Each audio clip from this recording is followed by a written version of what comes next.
Hello everyone, Sidewind here, continuing my party composition series. Today I'm going to be starting to talk about the support role. As I started drafting this set of videos, I realized that support is a very broad concept, so I will most likely be breaking this into 3 or 4 videos rather than what I expected, which was just 2. The reason is so that I can separately highlight each important element. And today I'm going to be starting with recall knowledge. This isn't something I previously talked about on my channel, so I thought it would be good to start here. So, to start, why is recall knowledge a support ability? Basically, the way recall knowledge works, and I have the note, I am actually looking at the rules on a separate screen here. Recall knowledge basically lets you roll to see if you remember something based on a skill you know. So, say you want to remember, hey, have I seen this creature before? Do I know what it is? And you know it's undead.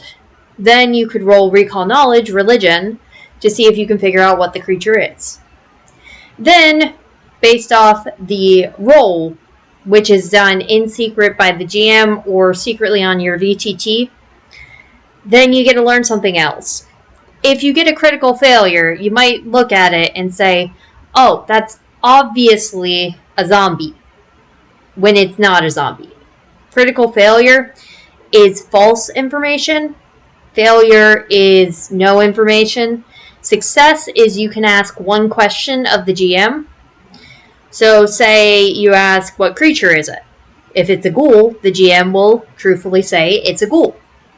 If you get a critical success, you get either more questions or one follow-up question, or just additional information or context. It depends. And there's separate things you could know based off your proficiency, like even an untrained person could possibly recall, say you're rolling society.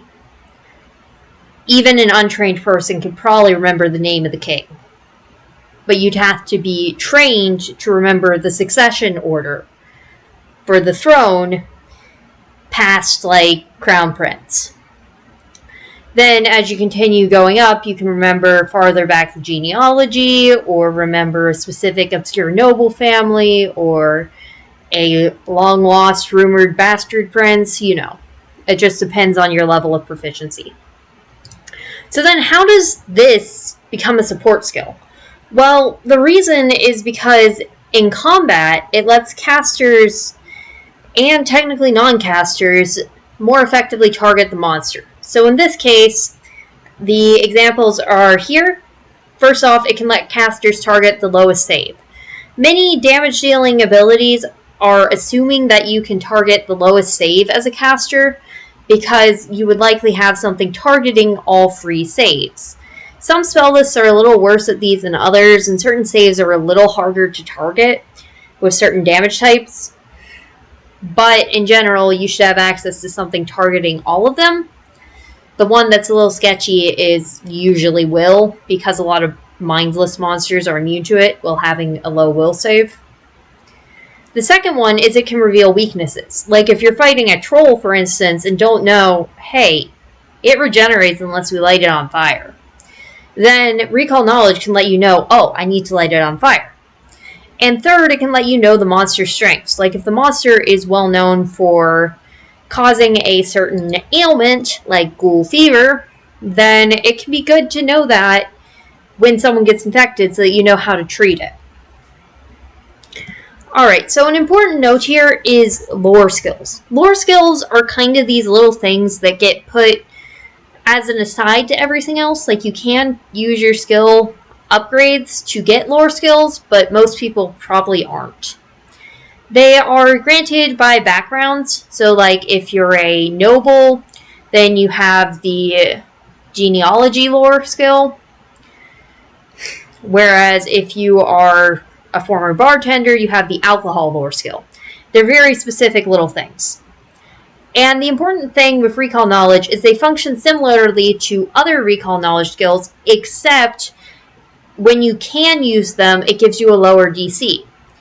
So like with that alcohol lore skill, for instance, if you're just rolling with the normal skill, I would probably rule that to be crafting myself. Then you might have a DC of 17. But if you're using alcohol lore, you might have a DC of 15. Say you're trying to identify a rare alcohol, then someone who's got the alcohol lore skill is more likely to identify it. And this can make more sense with certain backgrounds. Like a combat version would be religion versus undead lore, or potentially a similar skill to learn about a certain type of undead. So I'm going to highlight a couple of classes here, as I have done in every other video. And these classes are specifically generalists with recall knowledge. Like, you do still have other classes that are more of a specialist, but these 4 classes work well as generalist recall knowledge people. So the first one to mention is Thaumaturge. The Thaumaturge class is kind of a recall knowledge skill monkey. The way it works like that is their key ability score is charisma, and they have what's called esoteric lore. It allows a role using charisma to recall knowledge on, quote, haunts, curses, and creatures of any type. So this makes it a very combat applicable class. So you can recall knowledge on undead, beasts, even angels, all using the same skill. The second one is Investigator. The Investigator is a skill monkey in general. It is a support marshal as well.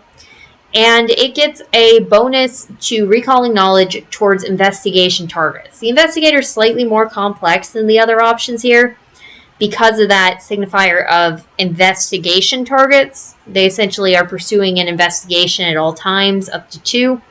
And they get bonuses on certain recall knowledge checks with those. That's equal to their investigation bonus. It's a class-specific thing, but it can make them very good at recalling knowledge about the thing that they're specifically chasing down. So if you've been hunting a monster for a long time, slowly catching up to them, your investigator is going to be able to know a lot about them and share that with the party members to make it easier to defeat that monster. The third one is the Bard.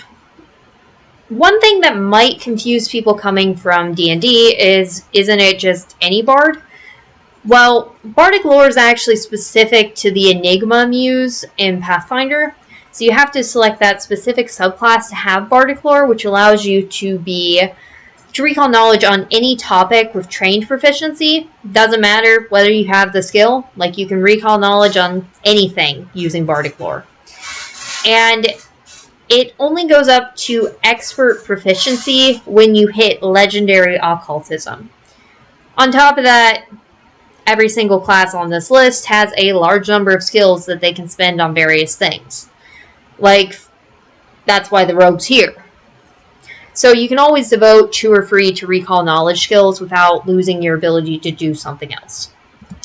And a final note here is any class can contribute to recall knowledge. Like, for instance, if you have a cleric, they can contribute to recall knowledge because they automatically have proficiency in religion. Or you might have a druid who can contribute in nature. And a lot of classes do give like that 1 or 2 recall knowledge skills. The 4 big ones that are most common with monsters are Arcana, Nature, Religion, and Occultism. So that is all for today. If anyone has questions on how to use recall knowledge, if this video gets, let's say, 20 likes, I'll create a separate video explaining exactly how recall knowledge works. Thank you for watching.